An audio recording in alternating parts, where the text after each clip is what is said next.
शिवसेना ही मुख्यमंत्री एकनाथ शिंदे यांची असल्याचं नार्वेकर यांनी स्पष्टपणे सांगितलं। निकालानंतर शिंदे आणि उद्धव ठाकरे गटात कभी खुशी कभी गम अशी स्थिती असून अनेक ठिकाणी उद्धव ठाकरे गटाने नार्वेकरांच्या या निकालावर नाराजगी व्यक्त करत निषेध आंदोलन केलं आहे।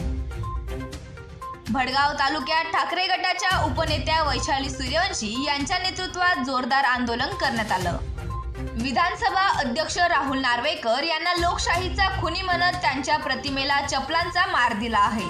यावेळी ठाकरे गटाचे पदाधिकारी कार्यकर्ते सतपथ असल्याचे पाहायला मिळत आहे। हा अतिशय चुकीचा निर्णय आहे।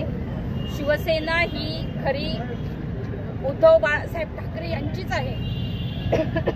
व्यवस्थेचा खून झालेला आहे हे आपण म्हणू शकतो। सर्वसाधारण मनुष्य जो आहे, ग्रामीण भागात असेल शहरी भागात असेल, हा निकाल कोणालाही आवडलेला नाही। त्याच्यामुळे आम्ही नार्वेकरांचा या ठिकाणी त्यांच्या पुतळ्याचं दहन करून आम्ही त्यांचा निषेध केलेला आहे।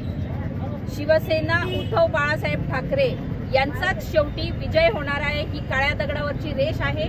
आज जरी त्यांनी कितीही जल्लोष साजरा केला असेल, फटाके फोडले असतील, बेढे भरवले असतील, परंतु तो आनंद हा त्यांचा क्षणभंगूर असणार आहे, थोड्या दिवसापुरता आहे।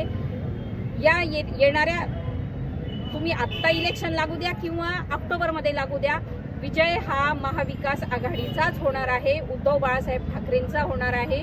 हे मला आज या ठिकाणी सांगावंसं वाटतं आहे, कारण की हा जो काही निकाल लागलेला आहे हा न्याय व्यवस्थेच्या विरोधातला निकाल आहे आणि आम्ही उद्धव साहेब हे सुप्रीम कोर्टात जातील, तिथं नक्कीच त्यांना न्याय मिळणार। हे संपूर्ण जगात हा विषय गाजलेला आहे। त्याच्यामुळे या नार्वेकरांचा आम्ही या ठिकाणी निषेध करत आहोत।